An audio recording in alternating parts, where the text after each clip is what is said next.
नमस्कार साथियों। आज हम चर्चा करने जा रहे हैं मध्य प्रदेश शासन स्कूल शिक्षा विभाग द्वारा वैकेंसी निकल चुकी है एमपी टेट की उच्च माध्यमिक शिक्षक के लिए 2023 एग्ज़ाम जो है वो 1 मार्च से प्रारंभ होने जा रही है। समय बहुत कम बचा हुआ है आपके पास। ऐसा उम्मीद नहीं थी कि इतनी जल्दी 2 महीना ही मिलेगा और एग्ज़ाम हो जाएगी। तो कहते हैं कि पहले से प्रिपेयर करना चाहिए। प्रिपरेशन हमारी लगातार रहती है तो कहीं ना कहीं काम आती है। चलिए छोड़िए, जो भी हुआ कोई दिक्कत नहीं है। आपके पास समय मिला हो नहीं मिला हो वो बातें बात की हैं, लेकिन अब आपके पास समय है 2 महीने का। इन 2 महीनों में आप जो है जमकर तैयारी कीजिएगा। ऐसा नहीं कि हमें पूरी तरह से लड़ाई लड़ना है इसकी, मतलब पूरा दिल से मेहनत करना है। ऐसा नहीं हो कि कोई अपनी मेहनत में कोई कसर रह जाए। इन 2 महीनों में अगर आपने दिल से तैयारी करोगे, मेहनत में कोई कसर नहीं छोड़ोगे, तो आप निश्चित ही क्वालिफाई हो जाओगे। एक एक दिन का उपयोग करना, बात की बाद में देखा जाएगा कि हाँ हमसे रिजल्ट की बाद में सोचेंगे। कर्म करें, फल की चिंता बाद में करेंगे। हमारा अधिकार सिर्फ कर्म पर है। देखिए है क्या, आप प्रिपरेशन स्टार्ट कीजिए। सबसे पहले ये जो सिलेबस दे रखा है, इस सिलेबस के प्रिंट आउट निकलवा दीजिए, सेट निकाल दीजिए, क्योंकि बार बार मोबाइल में देखने से रहे तो इस सिलेबस का प्रिंट आउट निकलवा लीजिए। उसके बाद में एक एक चीज़ को सॉल्व करिए, एक एक चीज़ छुड़वाते जाइए कि इस तरीके से। और बेसिक से लेकर एडवांस तक जाना पड़ेगा आपको। ऐसा नहीं कि हमने 11वीं की केमिस्ट्री पढ़ ली और ये सिलेबस में ये दे रखा था, बस 11वीं में एनालिटिकल टाइप के क्वेश्चन कौन से बनते हैं, न्यूमेरिकल टाइप के क्वेश्चन कौन से बनते हैं, किस टाइप के क्वेश्चन है जिनमें थोड़ा दिमाग को ये करना पड़ता है, जोर देना पड़ता है दिमाग पर, उस टाइप के क्वेश्चन आते हैं एग्जाम में। इजी वे में सरल कुछ नहीं होता, सीधा साधा कुछ नहीं होता है। तो ये ध्यान रखें। और पुराना जो पेपर है उस पेपर को अच्छी तरह से सॉल्व करें, और उस पेपर के जस्ट आसपास के क्वेश्चन ज़्यादा बनने के चांस रहते हैं कि या इस बार ये पूछ लिया तो इसके पास वाला ये क्वेश्चन जरूर बनेगा। तो वो पुराने पेपर अच्छे से सॉल्व करें। सभी पेपर जो मैं एक एक करके, पुराने जो भी पेपर है वो सभी मैं डाल दूंगा यहाँ पर यूट्यूब पर। ओके, सभी पेपर में डालूंगा। और विथ जो है चर्चा करेंगे, कॉन्सेप्ट बेस पे चर्चा भी करेंगे। और अगर समय मिला और नंबर ऑफ़ कैंडिडेट्स बन गए तो एक बैच चालू कर देंगे आपके लिए। अदरवाइज़ जो भी है आप मेहनत कीजिएगा, थोड़ा थोड़ा सबसे सीखिएगा। आपको यूट्यूब से सीखने को मिल रहा है, यूट्यूब से सीखिए। अदर टीचर से सीखने को मिल रहा है, सीखिए। किताबों से सीखने को मिल रहा है, किताबों से सीखिए। चलिए, ये जो सिलेबस है आपका रसायन विज्ञान का, केमिस्ट्री का, ये फर्स्ट चैप्टर जो इसमें दे रखा है 11th में, वो कोई चैप्टर है। अगर आप टीचर हो, पढ़ाते हो, मन से पढ़ाया होगा बच्चों को, तो ज़रूर आपके कॉन्सेप्ट इसके क्लियर हुए होंगे। इसके अलावा अगर आपने कुछ भी कोई दिक्कत आ रही हो, कई मेरे स्टूडेंट्स हैं जो खुद पढ़ा के टीचर्स बन गए हैं और अच्छे से पढ़ा रहे हैं आराम से, कोई दिक्कत नहीं आ रही उनको।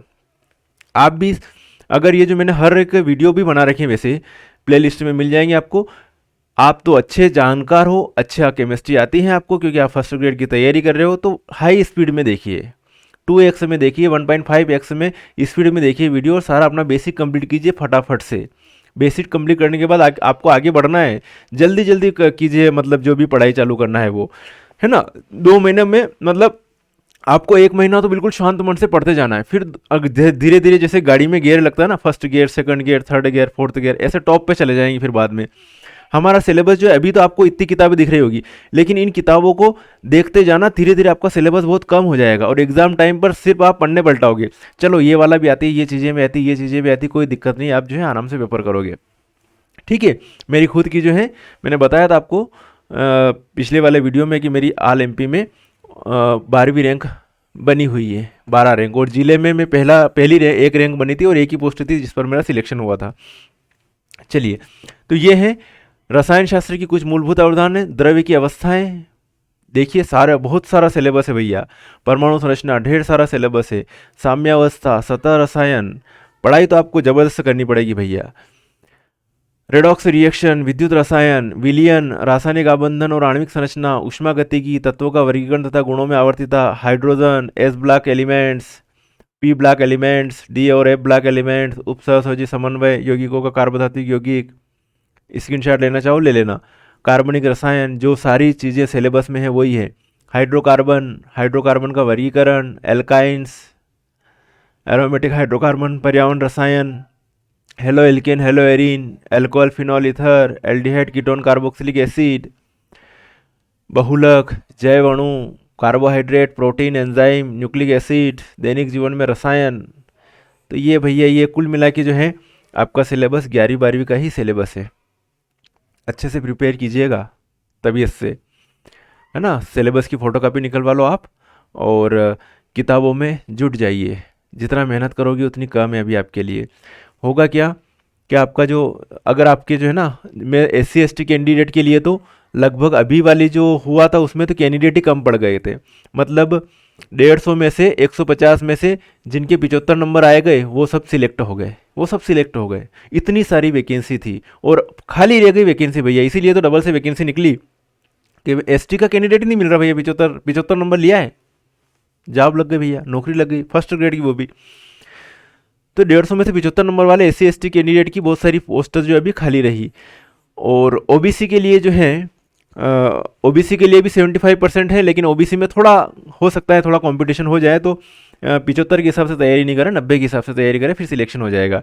और जनरल वालों के लिए तो और ज़्यादा कंपटीशन है, क्योंकि जनरल में अदर स्टेट के कैंडिडेट भी आ जाते हैं।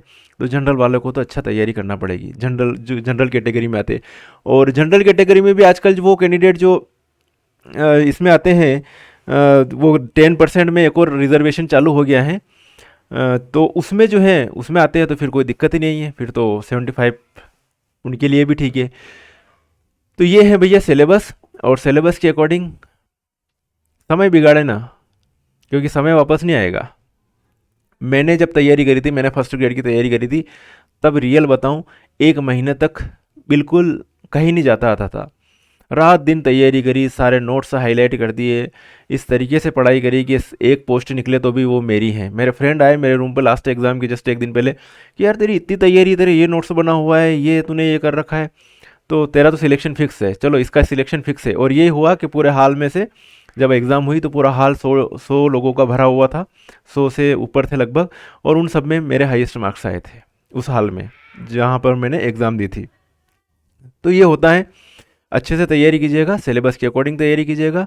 1 महीने तक सब कुछ भूल भाल जाइए, है ना। मैंने तो 1 महीने तक बाहर भी नहीं निकला था घर से, लगातार तैयारी करी थी, लगातार प्रिपरेशन करी थी। एक और चीज़, मैंने तो नोट्स भी बना लिए थे, लेकिन आपके पास नोट्स बनाने का समय नहीं है, सिलेबस बहुत ज़्यादा है।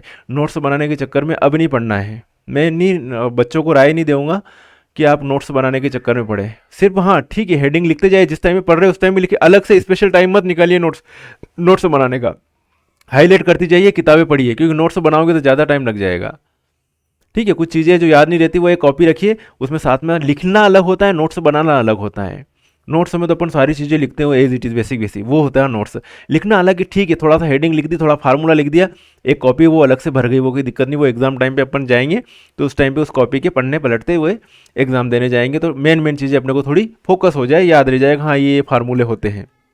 मेरी बात समझने में आ रही है? तो जितना ज़्यादा पढ़ोगे अच्छा रहेगा, हाईलाइट करते जाइए, पढ़ते जाइए, और जितना पढ़ोगे उतना ज़्यादा आपका जो है टेंशन कम होता जाएगा। नहीं पढ़ोगे तो टेंशन में आ जाओगे, जितने दिन बिगाड़ोगे उतना टेंशन में आ जाओगे, अब क्या करूँ।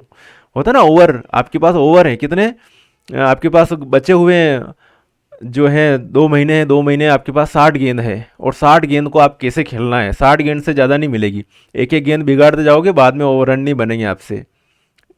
ओके, तो ये चीज़ ध्यान रखना, ओवर बिल्कुल बिगाड़ो मत। अभी से खेलना चालू कर दो, अभी से रन बनाना चालू कर दो, मतलब अभी से पढ़ाई चालू कर दो आप। ठीक है, 6 दिन निकले, 1 ओवर ख़त्म, फिर 6 दिन निकले, फिर 1 ओवर ख़त्म। ऐसा ना हो कि लास्ट में आप चौके छक्के लगाने के चक्कर में रह जाओ, लगा शाट तो ठीक है, नहीं तो आउट होके बैठ जाओगे, ये करूँ बस। उसमें उसमें फिर ऑप्शन नहीं रहता ना, अभी ज़्यादा पढ़ाई कर पाओगे, उस बाद में फिर इतना समय नहीं रहा कि किसी चीज़ को अपन समझे। अभी आपके पास टाइम है तो यार ये समझ में नहीं आ रहा, तो यहाँ से क्वेश्चन बन रहा था, इसको क्यों ना समझे। और पुराने पेपर का एनालिसिस कीजिएगा, उसमें देखिएगा कि किस चैप्टर से कितने नंबर का क्वेश्चन आया, कैसे क्या आया, और उसी तरीके से उसी टाइप के क्वेश्चन ज़्यादा से ज़्यादा सॉल्व करें, उसी टाइप के क्वेश्चन की ज़्यादा से ज़्यादा प्रैक्टिस करें।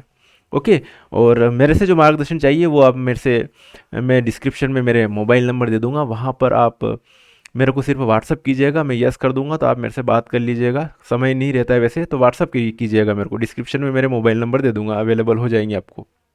अगर बैच भी स्टार्ट करी, अगर पूरे कैंडिडेट हो गए सफिशिएंट तो बैच स्टार्ट करेंगे, अदरवाइज़ नहीं करेंगे। ओके, तो साथियों मिलेंगे फिर नेक्स्ट वीडियो में, तब तक के लिए ओके बाय, जय हिंद।